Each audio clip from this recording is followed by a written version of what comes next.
তত্ত্বাবধায়ক সরকার ব্যবস্থা বাংলাদেশের রাজনৈতিক ভয়াবহতা নিরসনে কোনো কার্যকর সমাধান নয়। আমি অন্তত মনে করি না। যদি হতো তাহলে ২০০১ সালে প্রথমবারের মতো শেখ হাসিনার সরকার শান্তিপূর্ণভাবে ক্ষমতা হস্তান্তরের পর একটি সুষ্ঠু নির্বাচন অনুষ্ঠান করে বাংলাদেশের রাজনৈতিক ভবিষ্যৎকে পাল্টে দেয়া যেত। কিন্তু বিচারপতি লতিফুর রহমান এবং তার ভাইরা ভাই রজার খলিলরা মিলে তত্ত্বাবধায়ক সরকারকে বিএনপি জামায়াতের অনির্বাচিত সরকার হিসাবে কাজ করিয়ে আওয়ামী লীগকে পরাজিত করে। বিএনপি জামায়াতকে ক্ষমতায় বসানো হয়েছিল, আর ক্ষমতায় বসেই বিচারপতিদের বয়স ম্যানিপুলেট করে এক সময়ের জাসাস সভাপতি যাতে পরবর্তী তত্ত্বাবধায়ক সরকারের প্রধান হন সে ব্যবস্থা করেছিল বিএনপি জামায়াত। আর এ কারণেই আওয়ামী লীগের পক্ষে আর কোনো তত্ত্বাবধায়ক ব্যবস্থার উপর আস্থা রাখা সম্ভব ছিল না। তাছাড়া ১/১১ সরকার এসে তত্ত্বাবধায়ক পদ্ধতিতে তো এক প্রকার অকার্যকর করেই দিয়েছিল, মানে কবর দিয়ে দিয়েছিল। ফলে ক্ষমতায় গিয়ে আদালতের মাধ্যমে তত্ত্বাবধায়ক ব্যবস্থা বাতিল করার বিকল্প আর কোনো কিছু ছিল কি? ছিল না। এবারও প্রায় ১/১১ মতো একটি অনির্বাচিত ইউনূসের নেতৃত্বে সরকার ক্ষমতায়। ওদিকে উচ্চ আদালতের নির্দেশে তত্ত্বাবধায়ক ব্যবস্থা ফিরেছে। কিন্তু ইউনূস কেন তাহলে তত্ত্বাবধায়কের হাতে ক্ষমতা দিয়ে সরে পড়ছে না বলুন তো?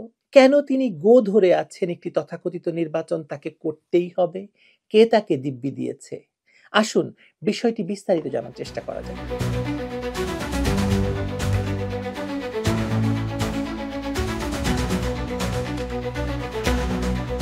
সুপ্রিম কোর্ট একসময় তত্ত্বাবধায়ক সরকার ব্যবস্থাকে অসাংবিধানিক বলে বাতিল করেছিল, আর আজ সেই একই আদালত বলছে ব্যবস্থাটি বৈধ, এটিকে পুনর্বহাল করা হলো। ইতিহাস যেন নিজেই নিজের ব্যাখ্যা বদলে ফেললো। এর মধ্যে নদী বদলেছে, সরকার বদলেছে, ক্ষমতার মালিক বদলেছে, কিন্তু রাজনীতির চরিত্র বদলায়নি। বাংলাদেশের ক্ষমতার রাজনীতি কখনোই স্থির নয়। রাজনীতির নদীতে চর জাগলেই যে সবচেয়ে ক্ষমতাবান সে চরটিকে দখল করে সর্বশক্তি দিয়ে তাতে যত রক্তপাতই ঘটুক না কেন। জুলাই সন্ত্রাসীরা তেমনি চর দখলের মতো বাংলাদেশকে দখল করেছে। ক্ষমতায় বসিয়েছে ইউনূসকে পুতুল হিসেবে, আর তার চেয়ারটিকে পাহারা দিতে সেনাবাহিনী, বিএনপি, জামায়াত, এনসিপি সকলেই লালু ভুলু কালু হয়ে দাঁড়িয়ে আছে যমুনার দরজায়। ডাকলেই তারা গিয়ে হাজির হন যে কোনো সময়। কথা বলছিলাম তত্ত্বাবধায়কের ফিরে আসা নিয়ে। তবু এই ফিরে আসায় একটা বড় শূন্যতা আছে। আদালত তত্ত্বাবধায়ক সরকারকে ফিরিয়ে আনলো ঠিকই, কিন্তু তা এখনই নয়। আগামী জাতীয় নির্বাচন হবে একটি বিতর্কিত, সাংবিধানিকভাবে প্রশ্নবিদ্ধ, অবৈধ অন্তর্বর্তী সরকারের অধীনেই। তত্ত্বাবধায়ক কার্যকর হবে ভবিষ্যতে, মানে চতুর্দশ সংসদ নির্বাচনে। এই ফাঁকে স্বাভাবিকভাবে প্রশ্ন উঠছে যে তাহলে তত্ত্বাবধায়ক ব্যবস্থা মানে ফিরিয়ে লাভ কি? আরো বড় প্রশ্ন হলো, এই নির্বাচনটি যদি এই অবৈধ সরকারের অধীনেই হয় তখন তত্ত্বাবধায়ক ফিরিয়ে আনার দরকারটা কি? আরো একটি বড় প্রশ্ন এখানে রেখে পরবর্তী বিশ্লেষণে যাই। প্রশ্নটি হলো, ইউনূস সরকার কার্যত অবৈধ, কোনো ন্যায্যতা নেই এই সরকারের। তাহলে এই সরকারের অধীনে হওয়া যে কোনো চুক্তির মতো যে কোনো নির্বাচনে যে অবৈধ হবে তাতে আপনার কোনো সন্দেহ আছে কি? পরবর্তীতে আদালত এই অবৈধ সরকারের অবৈধ চুক্তিগুলোর মতো অবৈধ নির্বাচনও চ্যালেঞ্জ হবে হবে না মনে করছেন? যদি নির্বাচন হয় আর কি। আমি তো এখনো মনে করি যে ইউনূসের অধীনে কোনো নির্বাচন হবে না। একথা আগেও বলেছি, এখনো বলছি, এই আলোচনার শেষেও বলবো। আওয়ামী লীগ বিরোধী রাজনৈতিক দলগুলোর কথা দিয়ে শুরু করি। যারা গত ১ যুগ ধরে তত্ত্বাবধায়ক ছাড়া নির্বাচনে অংশ নেবে না বলে জোর গলায় কথা বলেছে, রাস্তায় নেমেছে, ভাঙচুর করেছে, জ্বালাও পোড়াও করেছে, ট্রেনের লাইন উপড়ে ফেলেছে, কি করেনি বলুন তো? আগুন সন্ত্রাস করেছে। বিএনপি, জামায়াত, সুজন, নাগরিক সমাজ সবারই দাবি ছিল এই নির্দলীয় সরকার ছাড়া ভোট নয়। কিন্তু আদালতের রায় যখন জানালো মানে এখন নয় পরে হবে তত্ত্বাবধায়ক সরকার নির্বাচন, এখন ইউনূসের অধীনে নির্বাচন হবে, তখন তারা একটু আপত্তি তুললো না কেন বলুন তো? বরং তাদের আইনজীবীরা রিভিউতেও লিখলো যে তত্ত্বাবধায়ক ব্যবস্থা ভবিষ্যতের জন্য চাই। এতদিনের অবস্থান থেকে হঠাৎ এই পিছু হটা নিছক কাকতালীয় নয়, এটি রাজনৈতিক অঙ্কের বাস্তবতা। কারণ তারা মনে করছে ক্ষমতা তো বিস্কুটের দৌড়ের বিস্কুটটির মতোই তাদের সামনে ঝুলছে, দৌড় দিলেই পাওয়া যাবে। তাই তারা আদালতকে গিয়ে দিয়ে একটি নির্দেশনা আনিয়েছে, কারণ আদালত তো তাদের পকেটে রাখা মানে চোথাটি রায় আকারে সাপ্লাই দেওয়ার জন্য সদা প্রস্তুত। বিএনপি ও জামায়াতের আইনজীবীরা যুক্তি দিচ্ছে যে ৫৮ বি এবং ৫৮ সি এখনই কার্যকর করা যাবে না, কারণ সংসদ নেই। এই ধারাগুলো সংসদ ভেঙে যাওয়ার পর কার্যকর হয়। তাই আপাতত অন্তর্বর্তী সরকারই নির্বাচন করবে। এই ব্যাখ্যা শুনতে আইনসম্মত মনে হলেও অনেক আইনজ্ঞ এটিকে পাতলা যুক্তি বলছেন। চাইলে আদালত অন্তর্বর্তী নির্দেশ দিয়ে নির্বাচনকালীন দায়িত্ব অন্য কাঠামোর হাতে দিতে পারত। আদালত যদি ১০৬ ধারা বলে একটি অবৈধ সরকারকে বৈধ মানতে পারে, তাহলে কেন এখনই তত্ত্বাবধায়ক সরকারের অধীনে নির্বাচনের নির্দেশনা দিতে পারছে না বলুন তো? কোন যুক্তিতে আদালত সেটা করলো না? এবার আসা যাক বিএনপি জামায়াতের রাজনীতির ইতিহাসে। তারা কখনোই স্বেচ্ছায় ক্ষমতা ছাড়েনি। একবার নয়, দুইবার নয়, প্রতিবারই আন্দোলন সংঘর্ষের মুখে তাদের পতন হয়েছে। ২০০১ থেকে ২০০৬ পর্যন্ত ক্ষমতায় থাকার সময় তারা তত্ত্বাবধায়ক ব্যবস্থা নষ্ট করার জন্য বিচারপতিদের অবসরের বয়স বাড়িয়েছিল, কে এম হাসানকে বসানোর খেলা সৃষ্টি করার জন্য সবকিছুই করেছে। এই ঘটনাই পরবর্তীতে ১/১১-র জন্ম হয়েছে। তখন রাষ্ট্রপতি ইয়াজউদ্দিনের ভূমিকা বাংলাদেশকে ঠেলে দিয়েছিল ভয়াল ১/১১-র দিকে। সেই ১/১১-র দায় বিএনপি কখনো এড়াতে পারে না। সেই ১/১১-র যে কুশীলব ডক্টর ইউনূস এখন ক্ষমতায়।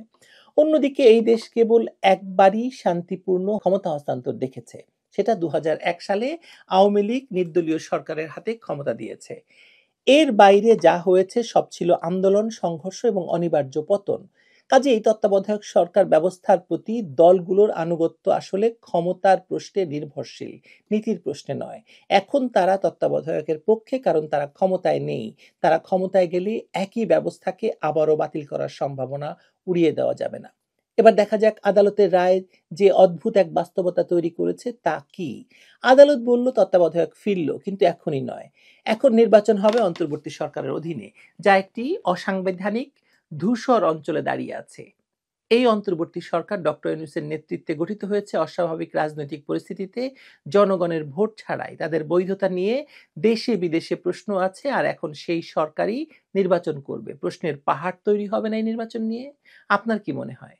বুঝলাম বিএনপি জামায়াত তত্ত্বাবধায়ক চায় না, কারণ তারা মনে করছে যে ক্ষমতার বিস্কুট আর একটু দৌড়ালেই পাওয়া যাবে। কিন্তু ইউনূসের সরকার কেন চায় না বলুন তো? ইউনূস মহাজন তো এখনই পারেন বলতে যে এত ভয়াবহ অবস্থায় দেশটা পড়েছে যে আমাদের পক্ষে একটি সুষ্ঠু নির্বাচন অনুষ্ঠান সম্ভব নয়। তাই আমরা চলে যাই, একটি তত্ত্বাবধায়ক সরকার গঠিত হোক, তারাই নির্বাচন করুক। বিশেষ করে আমাদের সরকার তো ছাত্রদের নিয়ে গঠিত, ফলে পক্ষপাতিত্বের অভিযোগ তো এড়ানো সম্ভব নয়। কিন্তু তারা সেটি করবে না। ইউনূস স্বেচ্ছায় ক্ষমতা ছাড়বে না।